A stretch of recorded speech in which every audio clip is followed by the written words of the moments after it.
بسم اللہ الرحمن الرحیم۔ السلام علیکم۔ یہ پارٹ 6 ہے۔ معزز خواتین و حضرات، آج ہم آپ کے لیے کتاب لا رہے ہیں بلال رضی اللہ تعالی عنہ، مصنف سلیم گیلانی، آواز حنا احمد۔ معزز خواتین و حضرات، یہ کتاب آپ کے لیے بک شیئر پاکستان آڈیو لائبریری کی جانب سے پیش کی جا رہی ہے۔ دیگر معلومات اور کتابوں کے لیے موبائل نمبر 030029199600 یا واٹس ایپ نمبر 0333249537 پر رابطہ کریں۔ یہ کتاب آپ کے لیے علی رضا صاحب نے اسپانسر کی ہے۔ اس کتاب کے ٹوٹل صفحات 410 ہیں۔ تو آئیے سنتے ہیں پارٹ 6 صفحہ نمبر 100 سے۔ جب عربستان میں محمد صلی اللہ علیہ وآلہ وسلم مردوں اور عورتوں کو مساوات کی تعلیم دے رہے تھے تو انہی دنوں فرانس میں عیسائی بشپوں کی ایک کانفرنس ہو رہی تھی۔ اس کانفرنس میں زیر بحث موضوع یہ تھا کہ عورتیں روح رکھتی ہیں یا نہیں۔ یہ پتہ نہیں کہ بالآخر فیصلہ کیا ہوا۔ یہاں شام میں باتیں تو سب پہنچ جاتی ہیں لیکن تفصیلات نہیں ملتی۔ پھر بھی اس ضمن میں یہ سوچے بغیر نہیں رہ سکتا کہ انسانی مذاہب میں خواتین کے بارے میں کیسے کیسے تضادات ملتے ہیں۔ ایک طرف تو عیسیٰ علیہ السلام کی والدہ حضرت مریم علیہ السلام کی اتنی تعظیم، اور دوسری طرف حوا کی دوسری بیٹیوں کے بارے میں یہ سوچ کہ پتہ نہیں ان کی روح بھی ہے یا نہیں۔ یہ نہیں سوچا جاتا کہ آخر یہ نسل انسانی کی مائیں ہیں۔ ان کے خداؤں سے انکار پر بھی انہیں غصہ تھا۔ بچیوں کو زندہ درگور کرنے سے منع کرنے پر بھی وہ معترض تھے۔ لیکن اب تو غصے کی ایک اور وجہ پیدا ہو گئی تھی۔ محمد صلی اللہ علیہ وآلہ وسلم نے بیویوں کی تعداد محدود کر دی تھی۔ اب تک رواج یہ تھا کہ لوگ اپنی خواہش اور مالی وسائل کے مطابق جتنی چاہیں شادیاں کر لیتے تھے۔ بعض کے تو 10 20 بیویاں بھی تھیں۔ اسلام نے بیویوں کو 4 تک محدود کر دیا۔ جس فرمان کے تحت یہ تعداد مقرر ہوئی اس کی روح سے آسانیاں ایک ہی بیوی کے رکھنے میں تھیں۔ حکم یہ تھا کہ سب بیویوں کے ساتھ یکساں سلوک روا رکھا جائے اور ان کے حقوق کی ادائیگی میں کسی کو کسی پر فوقیت نہ دی جائے، اور اگر مرد یہ نہ کر سکے تو پھر وہ ایک ہی بیوی رکھے۔ ہونا تو یہ چاہیے تھا کہ جب عورتوں کو یہ احساس بخشا گیا تو وہ اس کا خیر مقدم کرتیں، لیکن ہوا یہ کہ وہ بھی اللہ کے رسول صلی اللہ علیہ وآلہ وسلم کے خلاف صف آرا ہو گئیں۔ گھر گھر بحث چھڑ گئی کہ اگر کسی کی 4 سے زیادہ بیویاں ہیں تو جنہیں علیحدہ کیا جائے گا وہ کون ہوں گی؟ انہیں کون رکھے گا اپنے گھر؟ کون ان کی کفالت کرے گا؟ کون ان کی دیکھ بھال کرے گا؟ صحرائی زندگی میں کثرت ازواج کا رواج محض اس لیے نہیں تھا کہ مرد حریص تھے، بلکہ اس لیے بھی کہ وہ فیاض تھے۔ یوں بیویوں کی تعداد پر پابندی کو شروع میں عورتوں کے ساتھ زیادتی بلکہ سراسر ظلم کا نام دیا گیا۔ محمد صلی اللہ علیہ وآلہ وسلم نے بات یہیں ختم نہیں کی بلکہ اسے آگے بڑھایا کہ یہ فرمان الہی ہے۔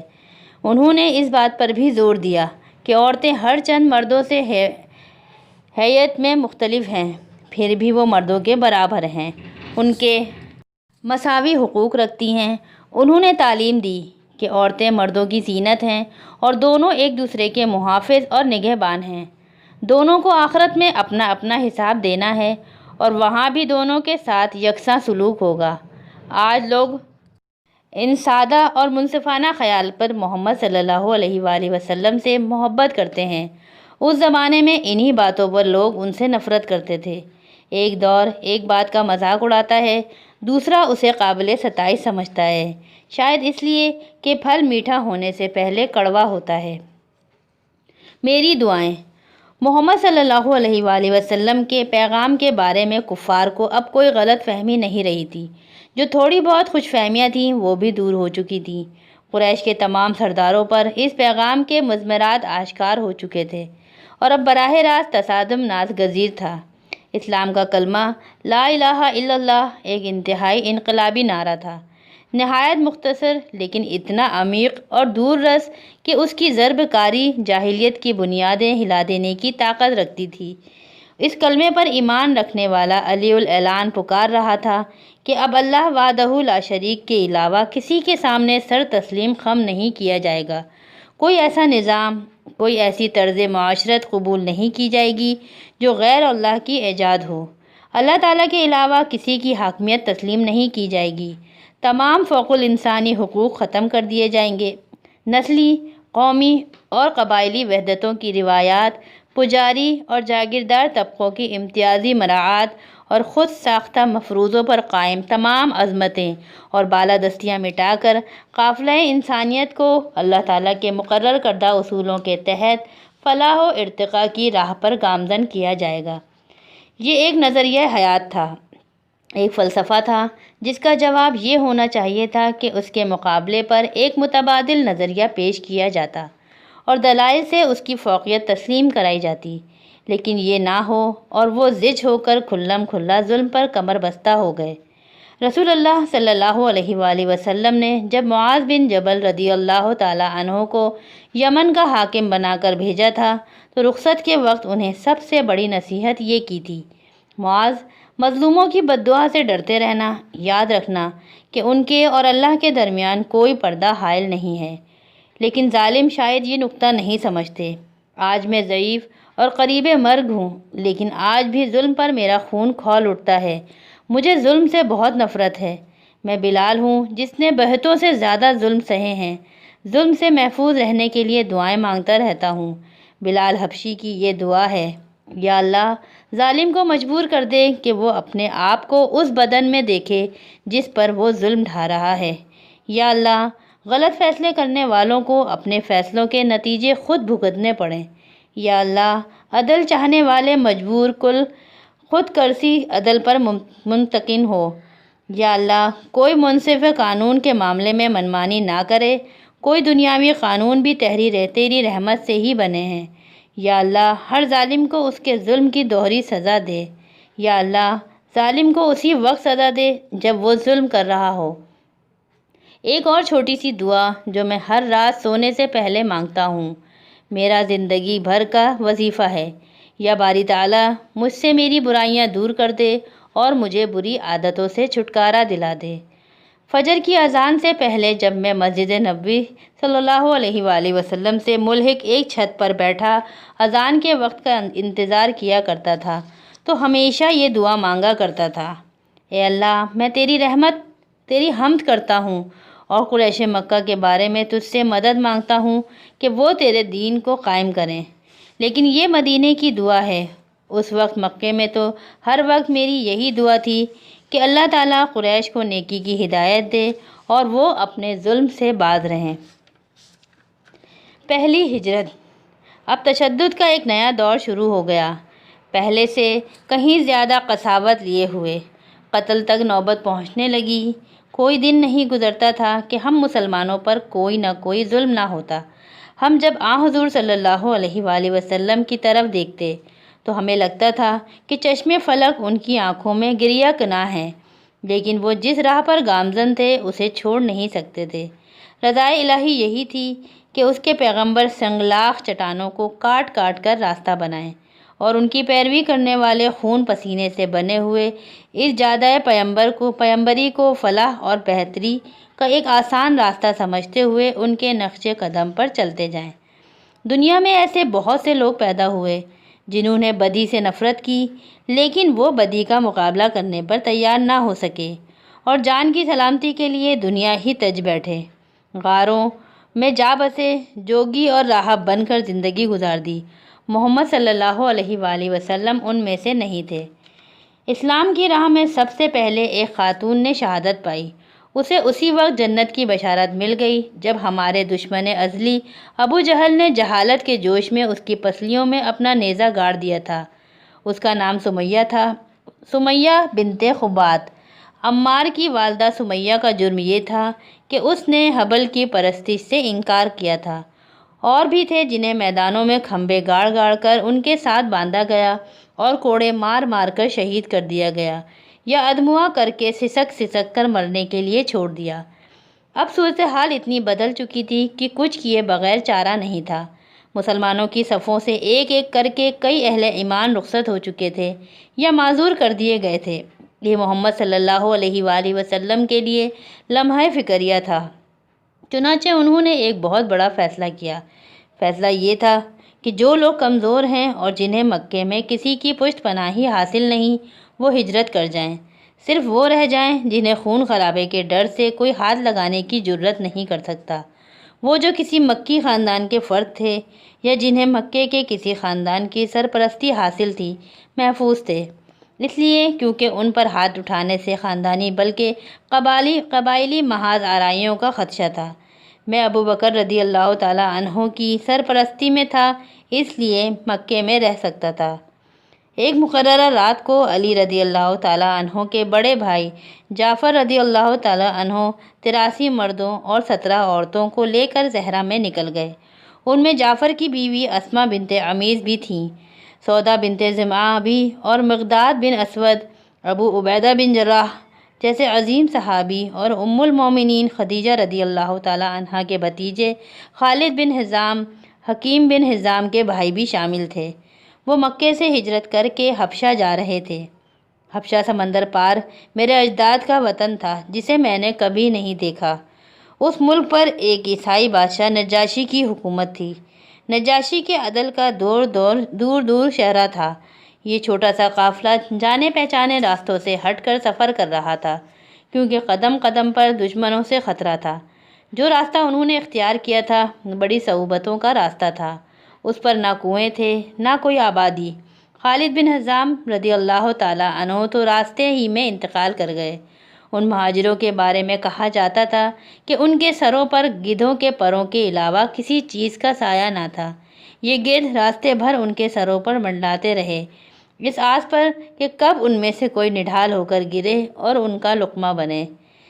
ایسی بات چھپی کہاں رہ سکتی تھی؟ دن چڑھتے ہی خبر پھیل گئی۔ ابو جہل کے تن بدن میں آگ لگ گئی۔ اس نے فوراً دارالندوہ میں اپنے حلیفوں کو اکٹھا کیا، انہیں غیرت دلائی اور بالآخر سب سے یہ طے کرا لیا کہ ولید بن عتبہ کی قیادت میں گھڑ سواروں کا ایک دستہ ان کے پیچھے بھیجا جائے جو انہیں گرفتار کر کے واپس مکے لائے یا وہیں صحرا میں ختم کر دے۔ اس سے چند ماہ قبل بھی 17 مسلمان ہجرت کر کے حبشہ جا چکے تھے۔ ان میں عثمان رضی اللہ تعالیٰ عنہ، حضور صلی اللہ علیہ وسلم کی صاحبزادی رقیہ، ابو سلمہ، مصعب بن عمیر، عبد الرحمن بن عوف اور زبیر بن العوام شامل تھے۔ اس مرتبہ قریش نے اس مسئلے پر زیادہ توجہ نہیں دی تھی، بلکہ اسے ایک طرح سے اپنی کامیابی تصور کیا تھا۔ اب پورے 100 مسلمانوں کا ایک بارگی ان کے چنگل سے یوں نکل جانا ان کی سری شکست کے مترادف تھا۔ ولید اور اس کے گھڑ سواروں نے صحرا کا راستہ روک لیا اور کچھ دور جانے کے بعد انہیں ان کے قدموں کے نشان مل گئے، بلکہ 1 میل تک تو وہ ان کے متوازی چلتے رہے، لیکن اللہ تعالیٰ کو یہ منظور نہیں تھا کہ اس کی راہ میں گھر بار چھوڑنے والے 100 نفوذ موذیوں کے ہتھے چڑھ جائیں۔ ہوا یہ کہ دشمنوں کے گھوڑے تک ان کی خوشبو نہ پا سکے اور جعفر اپنے چھوٹے سے قافلے کو دشمنوں کی تلواروں اور گھوڑوں کے سموں سے محفوظ حفاظت کے ساتھ صحرا سے نکال لے گئے۔ اسے اگر معجزہ کہنا چاہیں تو کہہ لیجئے۔ میں تو اتنا ہی کہوں گا کہ جعفر صحرا کے چپے چپے سے واقف تھے۔ وہ صحرا کی ہر رمز جانتے تھے، اس کی چندھیا دینے والی دھوپ کو، اس کے چھوٹے چھوٹے بڑے بڑے بنتے بگڑتے ریت کے ٹیلوں کو، ان ٹیلوں کے سایوں کو۔ جعفر کا علم ہی ان کا معجزہ تھا۔ ان کے بارے میں مشہور تھا کہ صحرا میں جعفر اپنے آپ کو اپنے سائے میں چھپا سکتے تھے۔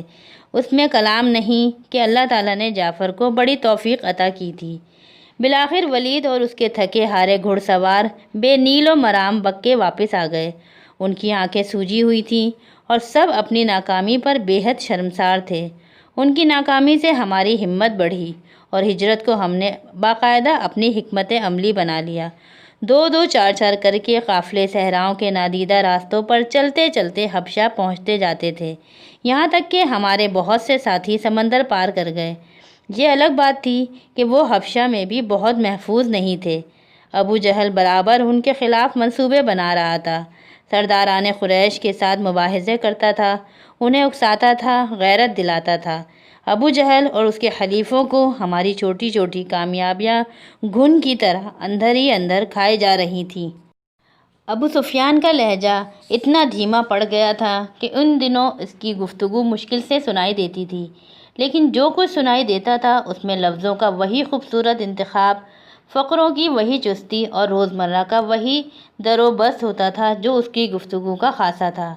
ادھر ابو جہل تو غصے میں دیوانہ ہوا جا رہا تھا، اس کے وقار کو دھچکا لگا تھا۔ مسلمانوں کی کامیاب ہجرتیں اس کے لیے انا کا مسئلہ بن گئی تھیں۔ مسلمانوں کو اس طرح مکے سے فرار ہو کر کسی ہمسایہ ملک میں جا بسنا اور وہاں کھلے بندوں دندناتے پھرنا مکے کی تجارتی ساکھ کے لیے بھی اچھا نہیں تھا۔ چنانچہ ابو جہل نے ایک بار پھر دارالندوہ میں قریش کے سرداروں کو بلوایا اور یہ فیصلہ کروایا کہ اگر مسلمان صحرا اور سمندر میں گرفت سے بچ نکلے ہیں تو انہیں حبشہ جا کر پکڑا جائے، جہاں وہ شاہ نجاشی کی پشت پناہی میں چین سے بیٹھے ہیں۔ نجاشی کا دربار۔ سرداران قریش نے یہ منصوبہ بنایا کہ شاہ نجاشی کے پاس ایک سفارتی وفد بھیجا جائے جو مسلمانوں کو واپس لائے۔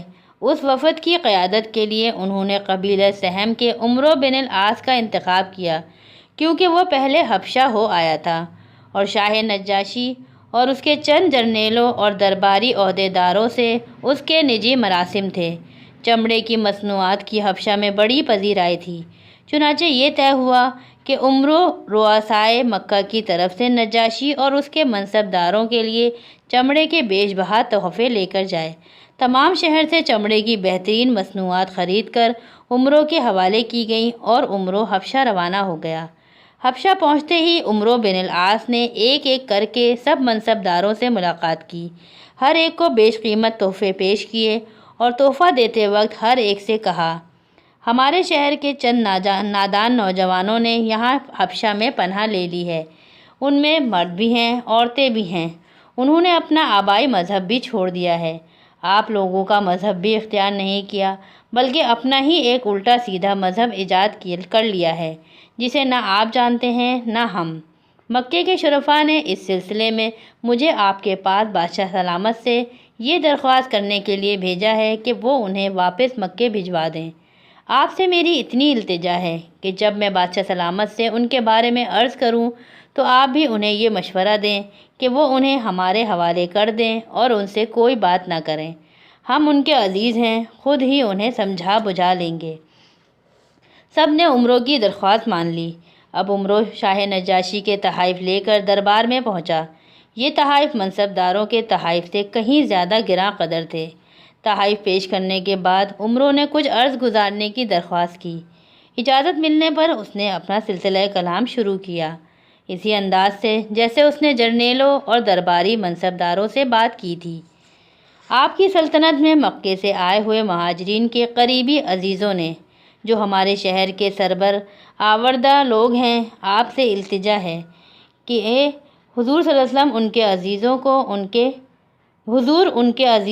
ان کے پاس بھجوا دیں۔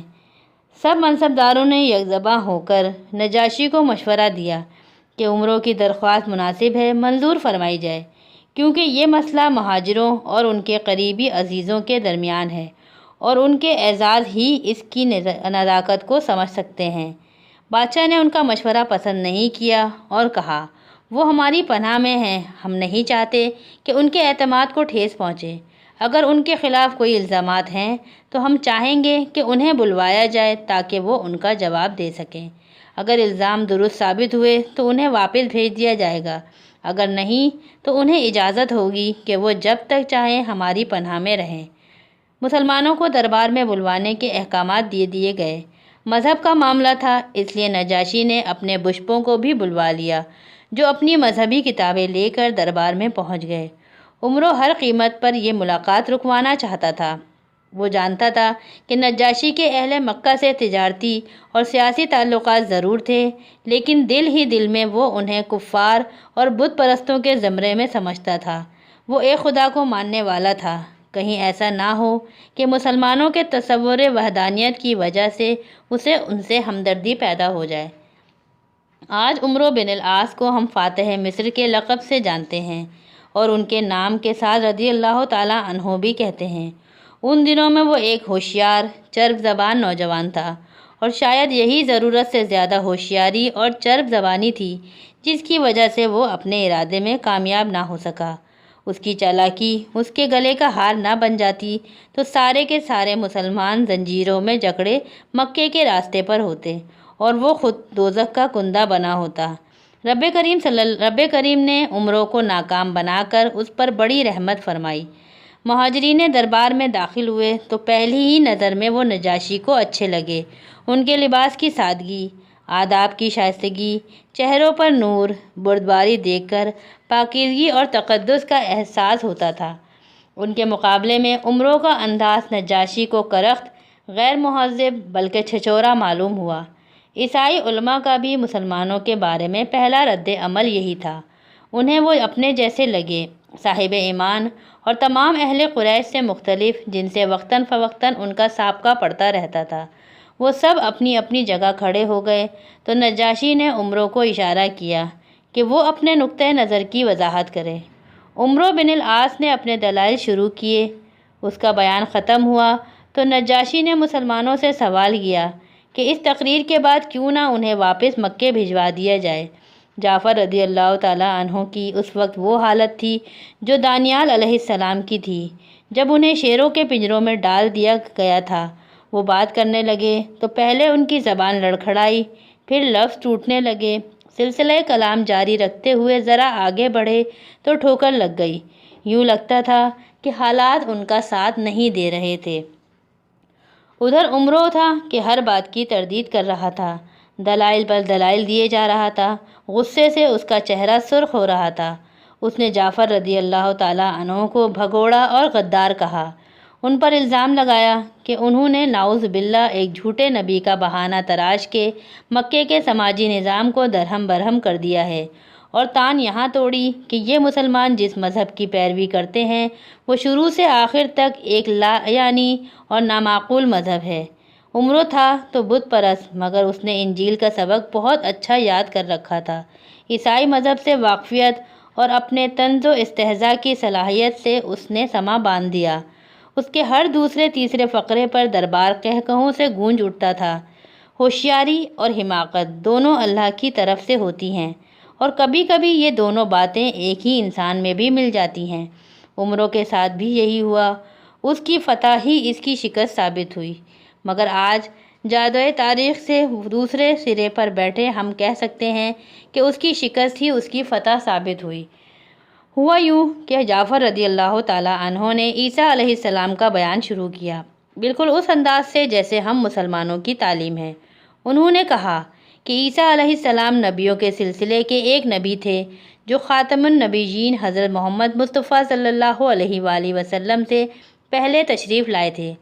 ان کے پیروکار ان سے بے حد محبت کرتے تھے، اتنی محبت کہ انہوں نے غلطی سے انہیں اپنا معبود بنا لیا اور ان کی عبادت کرنے لگے۔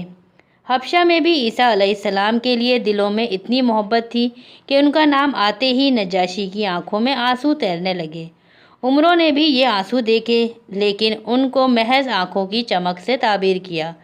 جعفر رضی اللہ تعالیٰ عنہ نے مجھے بتایا کہ ان کا بیان سنتے ہی عمرو نے اپنی عبا کو ایک جھٹکے سے درست کیا اور اس طرح قدم گاڑ کر کھڑا ہو گیا جیسے کوئی لکڑہارا کلہاڑی کے وار سے پہلے پینترا جماتا ہے۔ یہ موقع تھا عمرو کو اپنی آخری حجت پیش کرنے کا، جو اس نے نہایت حتمی اور فیصلہ کن انداز میں پیش کی۔ یہ لوگ آپ کے پیغمبر کے بارے میں غلط بیانی سے کام لیتے ہیں۔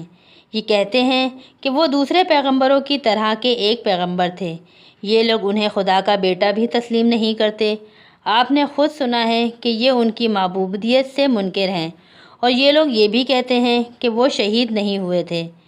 کتنی مہارت رکھتا تھا بتوں کا یہ پجاری، کتنا عبور تھا اسے دونوں مذاہب کے عقائد پر، اور کتنی چابک دستی سے اس نے عیسیٰ علیہ السلام کے بارے میں اختلافات اور تضادات کو سامنے لا کھڑا کیا اور انہیں ہوا دے کر فائدہ اٹھانے کی کوشش کی۔ بادشاہ نے جعفر رضی اللہ تعالیٰ عنہ کی طرف دیکھا اور کہا، بتاؤ حضرت عیسیٰ کی پیدائش کے بارے میں تمہارا کیا عقیدہ ہے؟ یہ کہتے ہوئے اس نے ہاتھ کے اشارے سے محافظوں کو کہا کہ وہ جعفر کو آگے لے آئیں، لیکن جعفر رضی اللہ تعالیٰ عنہ اشارہ دیکھتے ہی خود ہی محافظوں کے درمیان سے نکل کر آگے آ گئے۔ قرآن حکیم میں حضرت عیسیٰ علیہ السلام کے بارے میں جو تحریر ہے وہ میں پیش کر دیتا ہوں، اس کے علاوہ مجھے کچھ علم نہیں۔ جعفر رضی اللہ تعالیٰ عنہ نے جب بادشاہ کو ہمتاً گوش دیکھا تو ان کی آواز مزید بلند ہوئی۔ ان کی واحد امید یہ تھی کہ وہ حاکم وقت کو، اس کے وزیروں، حواریوں، درباریوں کو، عمرو بن العاص کو، بادشاہ کے عالی شان تخت کے دونوں طرف پتھر کے بنے ہوئے 4 دھاڑتے ہوئے شیروں کے مجسموں کو، سب کو سنائیں کہ اللہ تعالیٰ اس بارے میں کیا ارشاد فرماتا ہے۔ کچھ لوگوں کا کہنا ہے کہ جعفر رضی اللہ تعالیٰ عنہ نے آیات قرآنی اس خوبصورتی سے ادا کی کہ بلال یاد آ گیا۔ یہ مجھے اس واقعے کے 10 سال بعد خود عمرو بن العاص نے کہا تھا۔ بہرکیف میں اس تقابل کی معافی چاہتا ہوں۔ بلال تو محض ایک نقارہ ہے، اہل ایمان کو نماز کے لیے بلانے والا مؤذن، جسے اپنی آواز دور تک پہنچانے کے لیے ایک بلند جگہ مہیا کی جاتی ہے۔ ویسے عمرو کی گفتگو اب تک ویسی ہی لچھے دار ہے۔ میں نے اور لوگوں سے بھی سنا کہ اس روز جعفر رضی اللہ تعالیٰ عنہ کی آواز بڑی اثر انگیز تھی۔ انہوں نے سورہ مریم کی آیات کی تلاوت کی تو محفل پر سحر چھا گیا۔ دربار کا ہر فرد حیرت زدہ، مبہوت، جعفر رضی اللہ تعالیٰ عنہ کے منہ سے نکلتے ہوئے ایک ایک لفظ کو غور سے سن رہا تھا۔ عیسائی علماء کی آنکھوں میں بھی آنسو تھے۔ انہوں نے ہر لفظ کو اس کے معنی اور سیاق و سباق کے لحاظ سے اس حسن اور اعتماد سے ادا کیا کہ واقعی محسوس ہونے لگا کہ یہ اللہ جل شانہ کے الفاظ ہیں، وہ جو وحدہ لا شریک ہے۔ اور کتاب میں مریم کا بھی ذکر کرو، جب وہ اپنے خاندان سے الگ ہو کر ایک مشرقی مکان میں چلی گئیں اور اپنے لوگوں سے پردہ کر لیا، تو ہم نے ان کے پاس انسان کی شکل میں ایک فرشتہ بھیجا۔ جب مریم نے اسے دیکھا تو بولی، اگر تو خدا ترس ہے تو میں تجھ سے اللہ کی پناہ مانگتی ہوں۔ فرشتے نے کہا، میں اللہ کی طرف سے بھیجا گیا ہوں کہ تمہیں ایک پاکیزہ بیٹا دوں۔ مریم نے کہا، میرے یہاں بیٹا کیسے ہو سکتا ہے؟ مجھے تو آج تک کسی انسان نے چھوا بھی نہیں اور میں بدکار بھی نہیں ہوں۔ فرشتے نے کہا، یوں ہی ہوگا، یہ اللہ تعالیٰ کا فرمان ہے، اس کے لیے سب کچھ آسان ہے، اور وہ بچے کو اسی کی صورت میں پیدا کرے گا تاکہ اسے لوگوں کے لیے اپنی نشانی اور رحمت بنائے، اور یہ سب طے ہو چکا ہے۔ ہر آنکھ سے آنسو روا تھے اور خاموشی ایسی کہ دلوں کی دھڑکنیں سنائی دے رہی تھیں۔ جب ان آیات کا ترجمہ سنایا گیا تو سب پر دوبارہ رقت طاری ہو گئی۔ نجاشی اپنے تخت سے اٹھا اور اس نے جعفر رضی اللہ تعالیٰ عنہ کو گلے لگا لیا۔ بادشاہ وقت کے بازو ان کے گرد حمائل تھے اور عمرو تھا کہ انہیں زنجیریں پہنانے کے خواب دیکھ رہا تھا۔ ہم سونے کے پہاڑ کے عوض بھی تمہیں اہل مکہ کے حوالے نہیں کریں گے۔ یہ کہہ کر نجاشی نے اپنی چھڑی کی نوک سے فرش پر ایک لکیر کھینچی اور اس کی طرف اشارہ کرتے ہوئے کہا، قرآن اور انجیل کا فرق اتنا ہی باریک ہے، آپ لوگ جب تک چاہیں یہاں رہیں۔ یہ کہہ کر بادشاہ نے عمرو کے تحائف اسے لوٹا دیے۔ عمرو آخر عمرو تھا۔ اتنا کچھ ہونے کے بعد بھی اس نے ہار نہیں مانی۔ ڈھٹائی کے ساتھ بادشاہ کی طرف دیکھ کر مسکراتا رہا، گویا یہ سب کچھ محض ایک کھیل تھا، ایک جوا تھا جس میں اس کا پانسا ذرا غلط پڑ گیا۔ یہ تھا حبشہ، شیروں کا مسکن، شہد کا منبع اور انصاف کا گھر، میرے اجداد کا وطن، لیکن مکہ قافلوں اور تاجروں کا شہر تھا۔ یہاں کی ترازوئیں میں انصاف نہیں، ریشم، مسالے اور خوشبوئیں تلتی ہیں۔ آیات الہی ان کے پاس بھی پہنچی تھیں، لیکن ان کے ذہنوں میں انہیں قبول نہیں کیا۔ ان کے کان انہیں سنتے تھے مگر ان کے دلوں پر تالے پڑے ہوئے تھے۔ معاشرتی مقاطعہ۔ اب اذیتوں کا ایک نیا دور شروع ہوا جو کوڑوں سے کہیں زیادہ اذیت ناک تھا۔ یہ ایک اجتماعی سزا تھی۔ محمد صلی اللہ علیہ وآلہ وسلم کے سارے خاندان یعنی بنو ہاشم کے سب افراد کو شہری زندگی سے خارج کر دیا گیا۔ یہ محض ایک معاشرتی مقاطعہ نہیں تھا، اللہ کی زمین پر ایذا رسانی کی ایک انتہائی ہولناک صورت، انسان پر انسان کے ظلم کی ایک بدترین مثال تھی۔ بنو ہاشم سے ہر قسم کا لین دین، شادی بیاہ ممنوع کر دیا گیا تھا۔ کوئی ان کو مہمان نہیں ٹھہرا سکتا تھا، کسی صورت میں ان کی مدد نہیں کر سکتا تھا، نہ روپے پیسے کی صورت میں، نہ جنس اجناس کی صورت میں، نمک اور شکر کی چٹکی بھی انہیں نہیں دی جا سکتی تھی، یہاں تک کہ کوئی انہیں سایہ تک نہیں مہیا کر سکتا تھا۔ کتاب بلال رضی اللہ تعالیٰ عنہ کا پارٹ 6 صفحہ نمبر 119 پر اختتام۔